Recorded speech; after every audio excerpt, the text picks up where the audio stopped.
Thank you, Hong, for inviting me and for that kind introduction, and Suzanne for setting us up and making it possible. I appreciate that. So I thought I would talk about education, and I had a talk almost ready, but it was sort of boring. And then Hong said, no, you should talk about systems biology in general. And I said, okay, I can do that, I think. So here is actually my subtitle. And you can imagine what biology students feel about when, equations come up, especially differential equations, matrices, those things. So that's what I want to talk about. Let's see. I don't think it's on the... Is it? Spacebar. Okay. So 2 little slides before we really get going. So when I was in college, I was told that biology was too complicated to use math. They laughed me out of town when I did a double degree. Now we have learned that biology is too complicated not to use math. So that's what we have learned. The other one, in case you fall asleep, this is a take-home message. If your students want to do research in biology, they should take computer science and math and other things, because biology is increasingly becoming mathematized. When I tell people, look at what happened to physics, from the dropping apple to what it's now, that's where biology is heading. It's not quite that fast, but it will be coming. So the more they can learn now, the better off they are. So let's see. I want to give a 3-minute history of biology, the roots of systems biology, and talk about the excitement opportunities, and then about some challenges, and have a very, very brief example that's from our group. So I start with Adam and Eve. So, they were probably the first to appreciate nature, check out different fruits to their unfortunate demise, I guess. But that's how it started. Pretty much closely after that, humans domesticated wolves. It's about 15,000 years ago, maybe longer. Agriculture started. Okay, so trial and error, I'm sure, in the beginning, and we can still see it if you're ever in the National Museum in Mexico. They have the original corn cobs that the Native Americans used. They're about this long. Now, if you go to Michigan and look at corn cobs, I mean, they're about this big. And it was original trial and error. Now, of course, we have other means. Now, metabolic engineering started early. For instance, yeast fermentation, sugars to beer, and it was very interesting because the Egyptians used the beer mash as starters for bread. So it's metabolic engineering that starts to manipulate biology. Here's Chinese, acupuncture, trying to understand the pain system and other things. And then we go into the real science. Here's the dark ages of chemistry, conversion of matter, the beginning of biochemistry, all those things. Then, of course, the microscope came and the scientific method, although I have to say that scientific method goes really back to the Greeks, and I can talk about that more later. Then the world became a bigger place with people like James Cook, who traveled around the world, lots of new plants and stuff like that. And we had Linné with the taxonomy and species. Then Pasteur came along, microbiology all of a sudden opening up. Then we are in the 20th century already, and so now we have DNA, the rise of genetics, molecular biology, the building blocks, search for the building blocks. And here we are in the brave new world of omics, and you recognize microarrays and 2D mass specs and 2D gels and protein structures and other things. So if you look at a modern mass spectrometry output spectrogram, people can produce 40,000 peaks in one pop. And so you said, whoops, who wants to analyze these things by hand? Okay. But what other options do we have? Well, here we are. We really, really need nerds, computer scientists, math geeks, egghead engineers, but with a solid knowledge of biology. So that's what we need, and that's why you're here, because you are the ones who need to educate this next generation. So in other words, we need systems biologists. Okay, that's what we need. All right, so that was my history. Now we go into the real thing. What is it? If in the broadest sense, computational systems biology is the use of math and computing to understand biological systems, very, very generic. The focus is usually on networks plus regulation plus dynamics. For me, that's sort of a system. If you just have a network that's static, that for me is, barely systems biology. It goes more into the bioinformatics. But those things, of course, overlap a lot. There's reconstruction, integration of many details. Some people call it the new molecular biology. I think that is too narrow, because you could easily say it's a new physiology. After all, 150 years ago, physiologists talked about the cardiovascular system and the nervous system and the GI system and so on. So the physiologists had it a long time ago. But we have new methods, of course, to do that. There's a lot of talk about characterizing emerging properties, even though nobody really knows what that is, and we can talk about that for hours. And then there are, of course, the multiple scales that have everybody, scratching their heads and saying, how can we actually do this?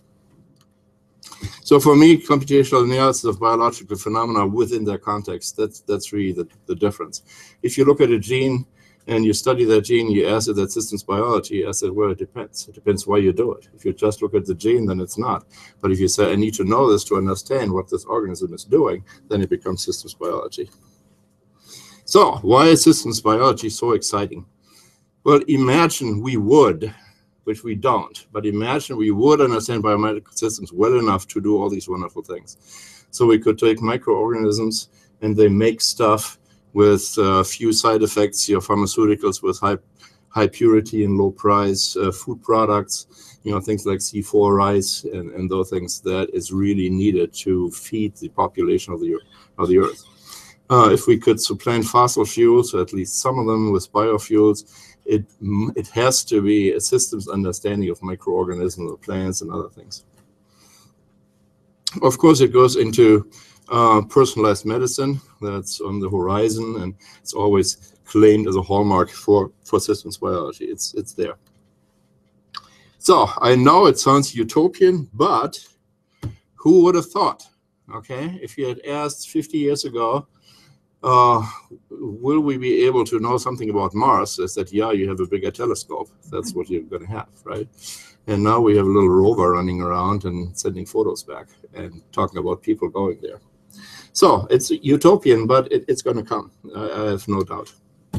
So how does this work? So this is a generic approach of computational systems biology. We start with cells or with an organ or with populations. We develop diagrams of those, and sometimes people ask me, what do you think systems biology is? And I said, well, if you can put it into boxes and arrows, then it's systems biology. Okay, that's my very, very technical definition. So we take the diagram, convert it into equations, convert it into computer code. That's all technical stuff. So the hard part is the green arrows going from biology to the diagram. That's actually the hardest part of it. Everything else is technique. And then, of course, we need to go back. You say, what does it actually mean? So we have found out that we have eigenvalues, and some of them are positive, some are negative. What does it mean? You can't talk to biologists like that. So in detail, so we want to understand biological function through a combination of biological experiments, engineering, mathematical, computational methods. And the way it typically works is, we collect data and then organize information, create interaction diagrams. I said that, translate that, estimate parameters, big bottleneck, integrate structure and parameters, analyze, study what-if scenarios, and so on. So this is how we do it. Now, it would be nice to have these things. You all know about a flight simulator, and a flight simulator is done to train pilots for things that they experience every day, like starting and landing, so that they can practice, but also things that they will hopefully never see, that they have a flock of geese getting into their jet engines.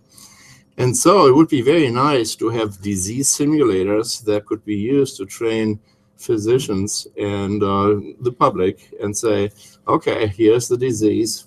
What do you want to do, doctor? And doctor says, well, I order this test. The computer says, okay, here's the result of the test. There's no delay. It's right there. And okay, what do you want to do now, and so on. And a computer could actually say, well, if I were you, Doc, this is what I would do. But of course, it's you who is doing the decision. But this is where we're heading. And it's not just in medicine, but it's food production, agricultural processes, sustainable environments, microbiomes, very, very fascinating field that's coming up and nobody really understands it. Immune system, brains, and so on. Now, a different goal is to understand the underlying principles that govern the systems that we are dealing with. So here you want to look at something like this example, a very simple example. And if you look at the two pictures, they are almost identical, except that the right one has this feedback that comes from X3 and goes back to X1. So you could think about a cascade where you have gene expression in the top layer and the production of RNAs and the production of proteins, and the proteins either feedback or there's a metabolite that feedback. And you want to ask, why is this feedback inhibition there? What's the role? And so you can think about it very, very hard, and you will not get a solution unless you set it up mathematically. Mathematically, you can do it. You can set up two systems in parallel, one with the inhibition, one without the inhibition, and study responses of these two systems to typical stimuli, and then from that extract why this feedback inhibition might be advantageous or not advantageous. So it depends on the situation. So this is a search for design principles and operating principles, and we really need to understand those because synthetic biology is knocking at the door and they want to produce new organisms from scratch.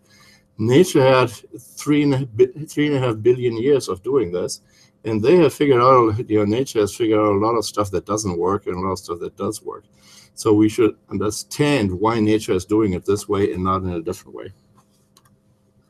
So the grand challenge in one word is complexity, or in modern lingo, it's complicated. And what does it mean?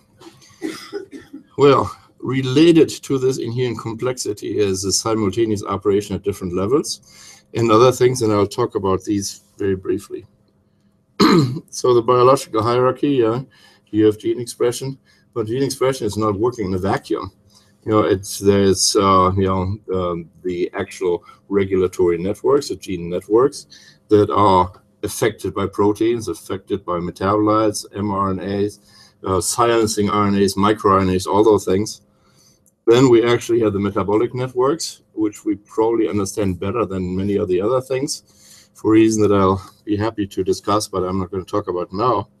And then, of course, we need to connect it to the physiology and or to biotechnology, depending whether you want money from NIH or NSF.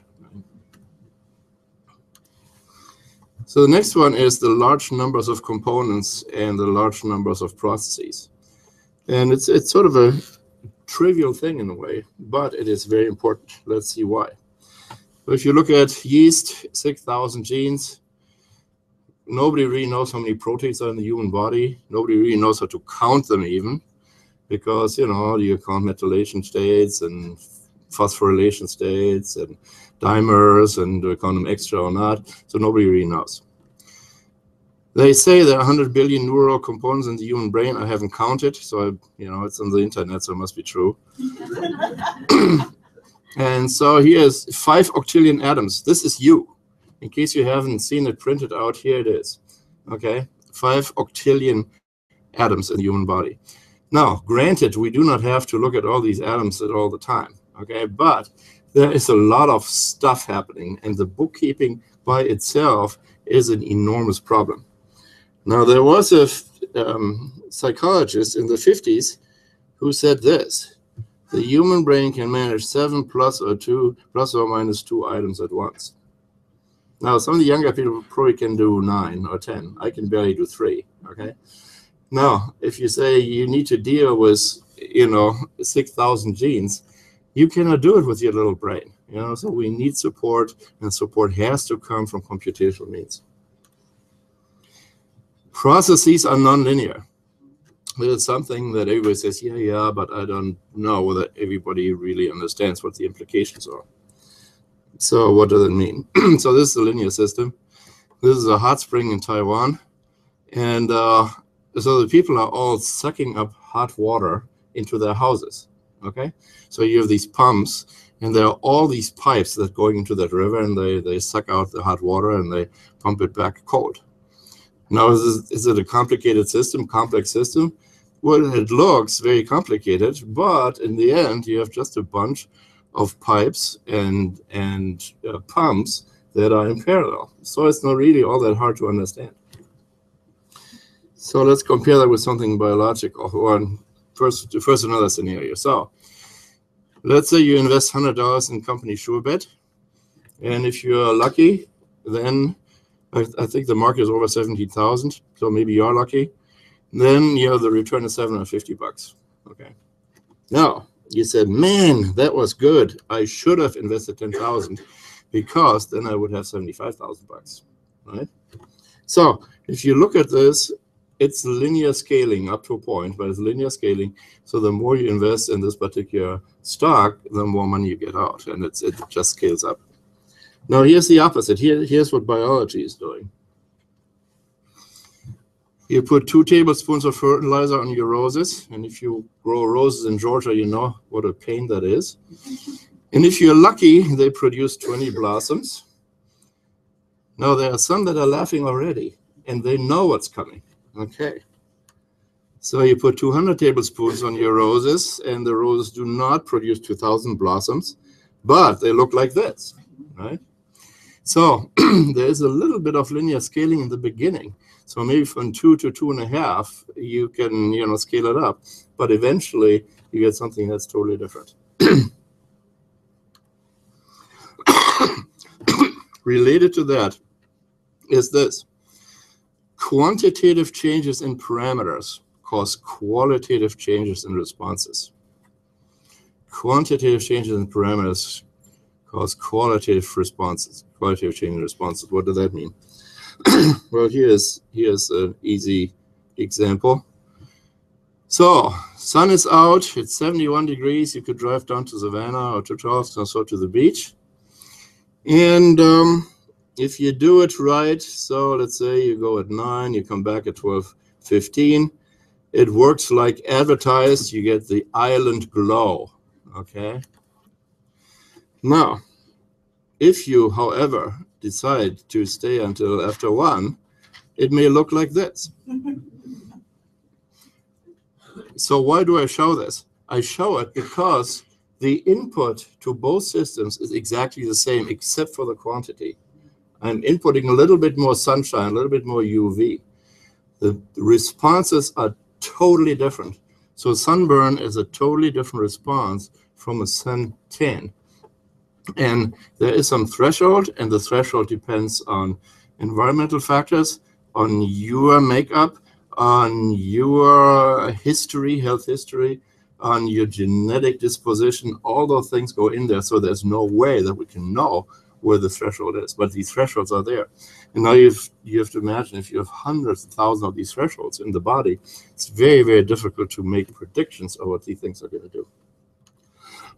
So there are other features. So for instance, here we have a little oscillation. You say, oh, that's boring. It's described by a single nonlinear second order differential equation. So it's oscillating. I'm not doing anything to this. Okay, I'm just continuing the simulation. What happens? Boom, it drops down. It goes to a new domain where it's oscillating. And I let it go and goes up, and it goes down and goes up. You change the parameter by 0.001, and the pattern looks totally different. So these things are called blue sky catastrophes because it looks everything is peachy, and you don't do anything, and all of a sudden, boom, the thing does something that's totally different. All these things come from nonlinear features. So the scaling that doesn't work, the thresholds that are there, and these types of emerging behaviors that are very, very hard to predict. So intuition is clearly not sufficient. And so that's what needs to be taught to kids, any kid in the nonlinear, in the STEM areas. Here we need it. Intuition is good, but it's not sufficient. You need to support it with some real math and some real computation. Systems are dynamic. Here's our lovely dynamic system of Atlanta. So if you look at this, so this is just a Google chart, Google Map chart. It's a fixed network. And the network actually, it shows you the connectivity. And in a way, it shows you the maximal flow rates. Maximal flow rates means if you have these orange things, that is, 285 and 2075. In principle, you have, 4 or 5 lanes. There's a lot of capacity, bandwidth. But it's, you cannot realize it every time. The systems are dynamic. So here, everything is green. That's great. So that's sort of the stoichiometry. So you can look at how much is going from one section to another section in this highway system. Now here you see how dynamic it is. So this is all within the span of 20 minutes or so. There's some problem on 400, and before you know it, there's a problem on the other side of 400 because people are looking, and who knows what's happening. And then it starts backing up, and then it backs up not only to one highway but to the other highways, and before you know it, it's all bad. Here, for instance, you have this Gawker effect. There's something on that one side. Well, just drive away and don't keep people from, making progress. So systems are dynamic. So if we just look at the network, we are missing something, and we are missing the natural dynamics and the adaptation. So the people are adaptive, of course. They look at the maps, they say, well, I'm not going to go that way. I take another route. And so everything's sort of filling up in an adaptive fashion. Now, the only feasible solution to this challenge of complexity is good mathematical models, but that's easier said than done because nature has not given us guidelines how to set up models. And so we need to use approximations and typically systems of nonlinear differential equations. That's what typically comes down to. But there are other things like agent-based models. So the way we do it, just one slide of advertisement. So we look at boxes, what's coming in, what's going out. We can write that very easily as a differential equation. So the change in xi is given by the vi plus, all the flux that go in, minus all the flux that go out. No, that doesn't help us much because we need to know what those functions are. What do we know about them? Well, they're functions of what's inside the system and what's outside the system. And the only thing that we really, really know is it's complicated. Okay, these functions are complicated. So what do we do? Well, we use these power law approximation, and only a mother can love this. But it is actually very useful approximation once you get a hang of it. First, it looks but it's okay. Why is it so nice? Well, here are some applications. So in metabolic pathways, signaling, genomes, and so on. These types of models probably have the best chance of being useful for multi-scale modeling because they have the same structure on all these different levels. And if you have something at a lower level, you condense it to a node at a higher level, or you can go down and expand it to something at a lower level. So these models, which are almost unbiased, not quite, almost unbiased, have a lot of potential in this particular field of multi-scale modeling. But there are other models, and I'm not going to go into them. So the hope is that we have this generic iterative modeling. And for the longest time, I had this circle that was going around. And one day I looked at it and said, this is really stupid because it looks like you never make progress. You go around in circles. So we don't want to run in circles. You want to run around in a spiral at least, right? So in the axis up, you have the insight that you gain. You start with ideas, you do a draft model. Of course, you think it's the best model ever. Then you get data, and then reality sets in, and then you have to check it, and you have to change it. And this process, as you know, can take a long time. But while we're doing it, we are hoping to get new insights. And let me say, if your model works as you expected, then of course you have a right to be happy for a while. But if the model does not do what you expected, then you learn something new. Okay, so it's on both sides. You can gain advantage. You can be happy or you learn something. They tell us you can learn something by being happy or the other way around, but that's a different story. So the status of the field right now is, there are whole cell models of very simple organisms. So this is Mycoplasma genitalium. This is from Marcus Covert's group. And he told me it took, I think, 15 person years to put this model together. Okay, so there is a need to speed it up. And of course, you know, if you can parallelize it so that you have more than 15 graduate students sitting there and doing something that is useful and interfaces with other things, then that would be good. But this is sort of where we are.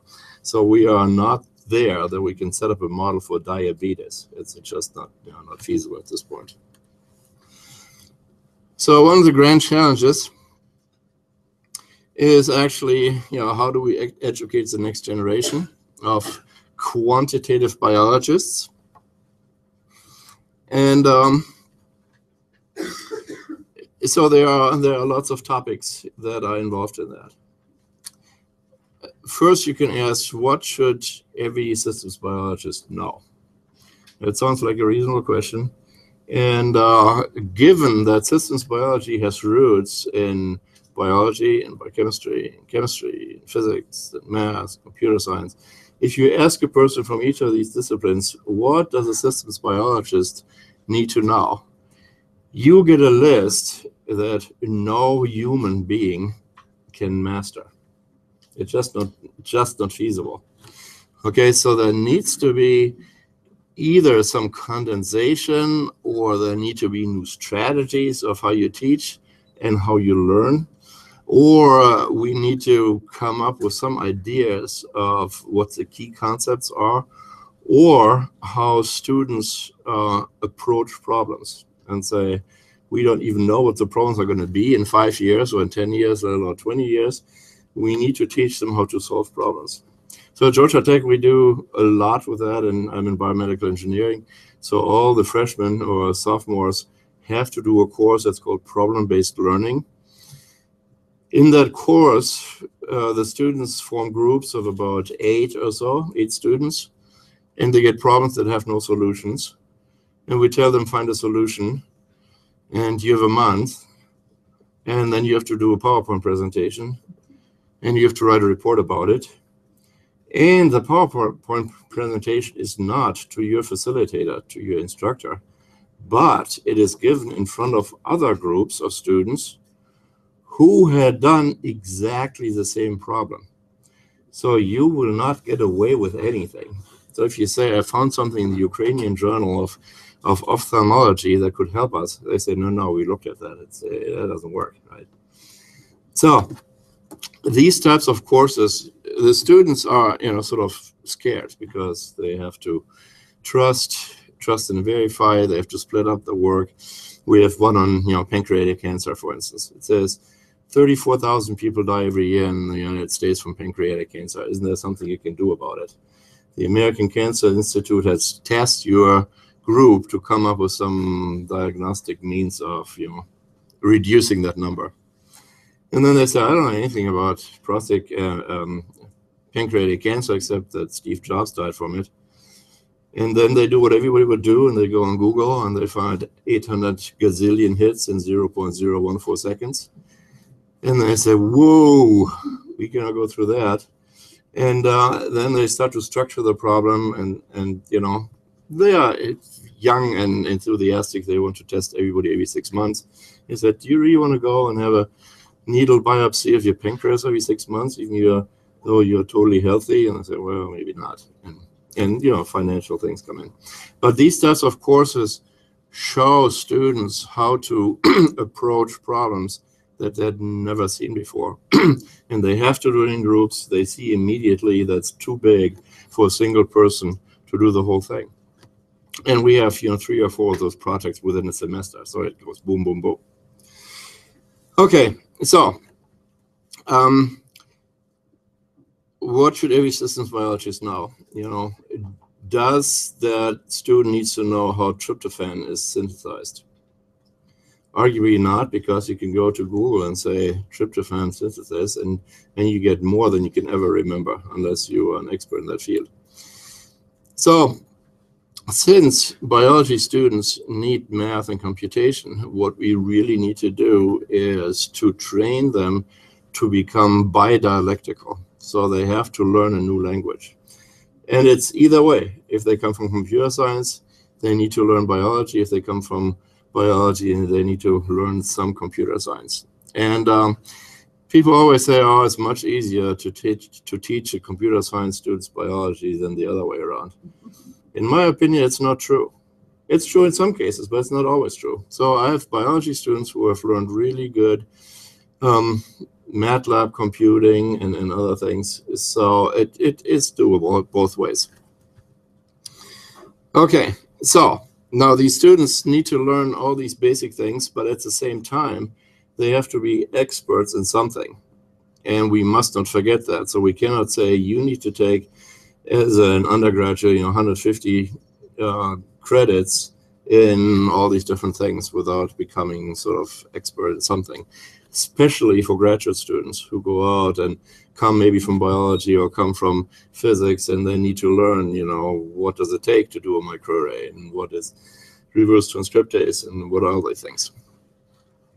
Okay, so the immediate question then is, should we focus on labs, on courses, problem solving, knowledge integration? And yeah, it's easy to say, well, all of the above. But you run into competing interests, and these things have to be thought out very, very carefully.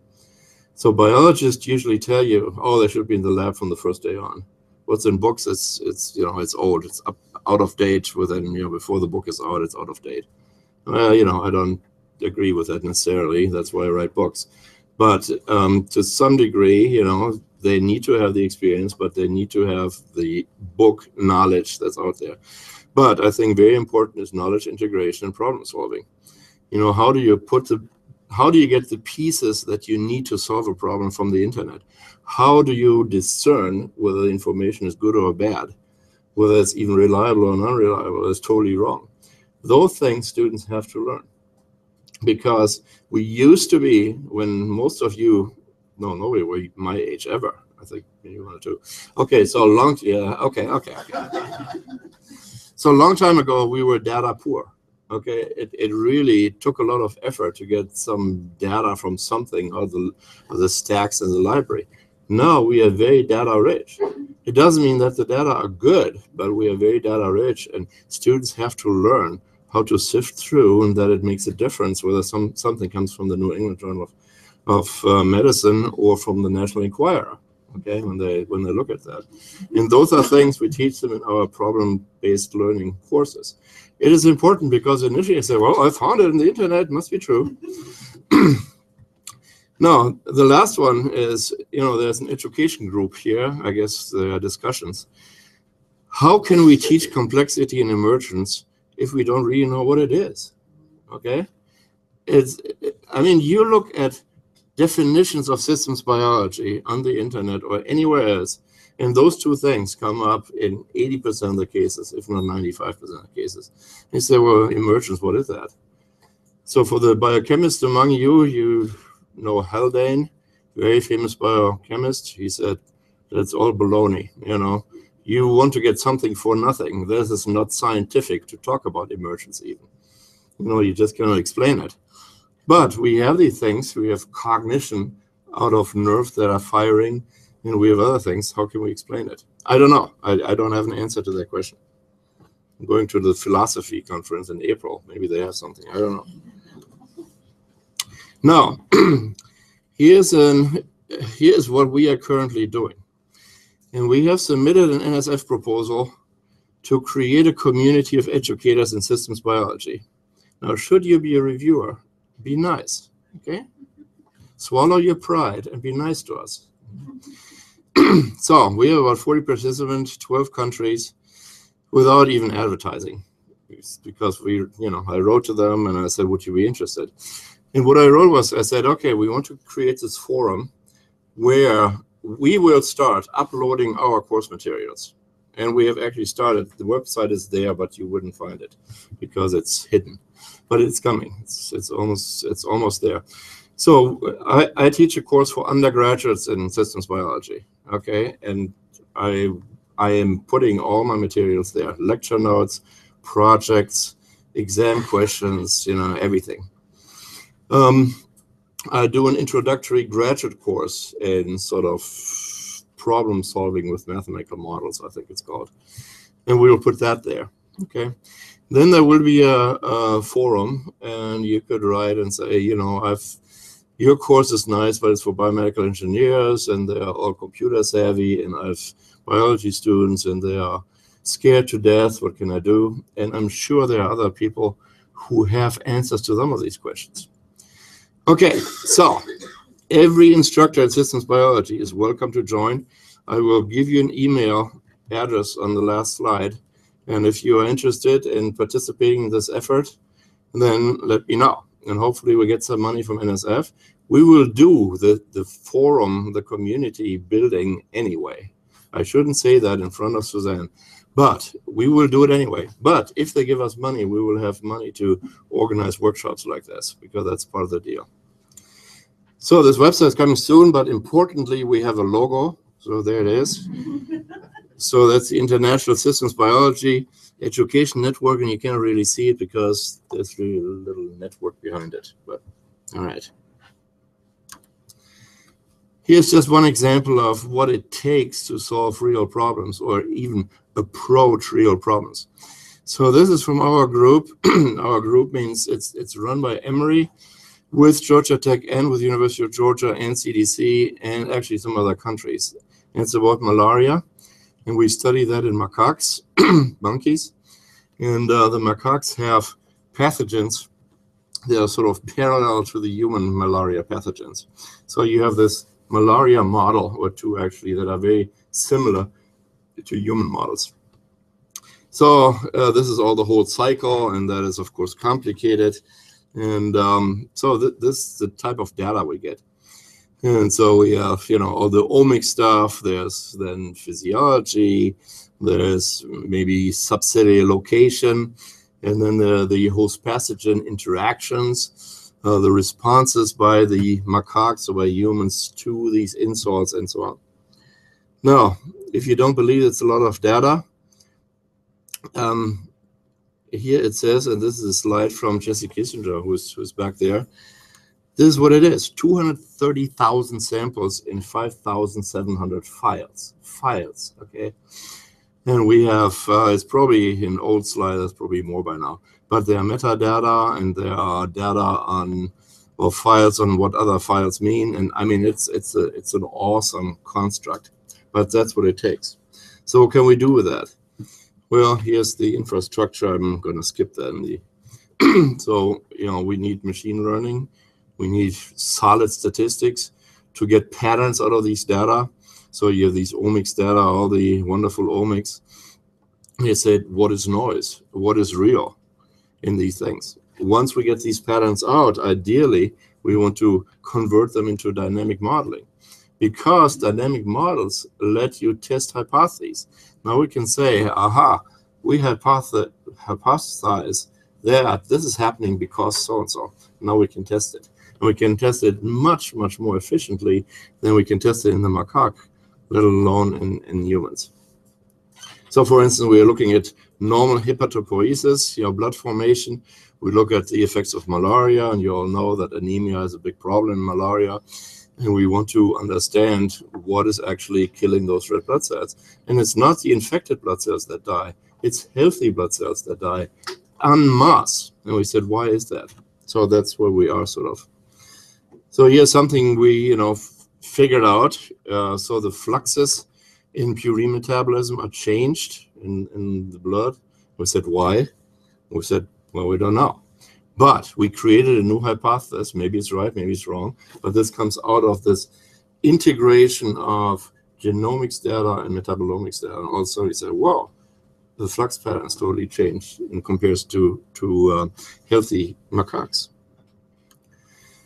All right, and that's it. So Hong told me I should not fill the whole time so that you could ask questions. So that's why we are almost done.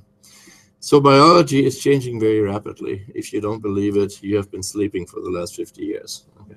It is changing very, very quickly.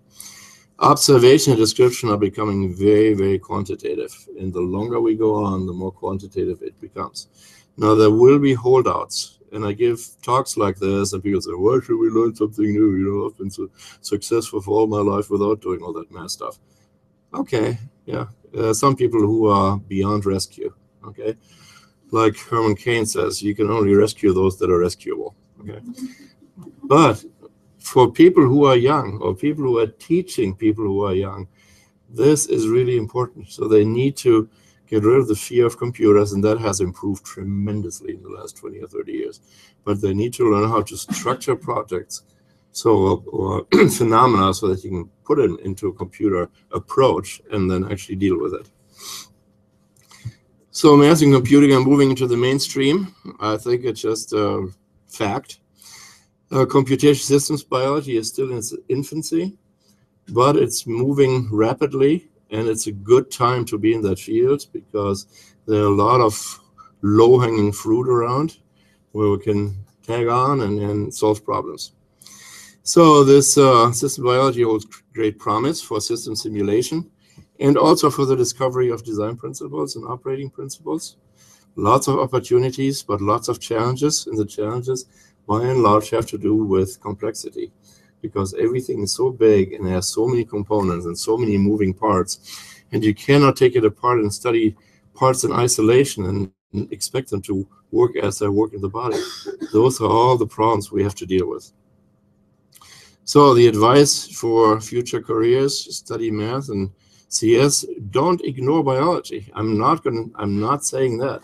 You need to have a firm understanding, because you have computer nerds that never saw biology, and they open a book in biology. So, well, it can't be that hard. I studied relativity theory, and then they go and they have no understanding of that. So that's bad too. All right, so almost done. Here's my picture credits in case you want to see it, so that nobody sues me. Here's my infomercial.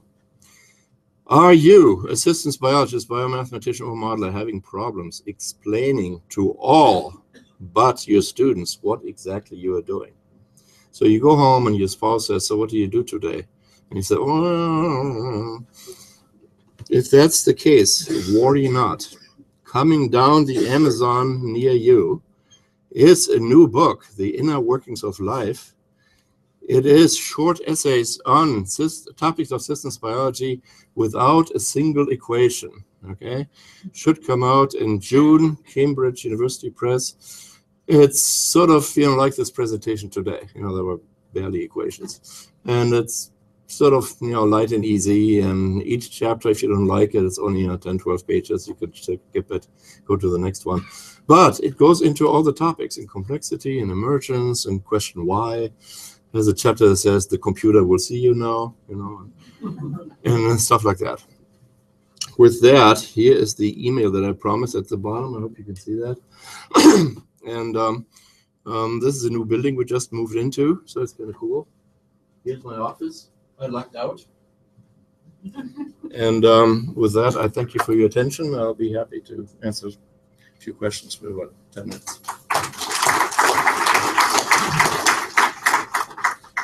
Yeah.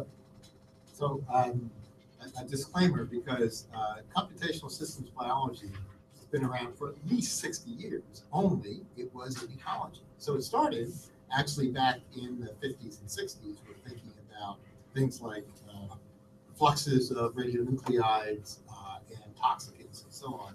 And much of the pictures that you showed, with perhaps somewhat less data and complexity, were used at that time. And I think there's some lessons from what that implied in terms of education of the groups of individuals. So, yeah. In particular, ecology, yes, because of that, became quantitative much sooner than what is going on slowly now in the sort of molecular cell world. No, you're absolutely right. And for me, actually, the first systems biology book is Lotka. Lotka's in 1924, about the physical biology or something it's called.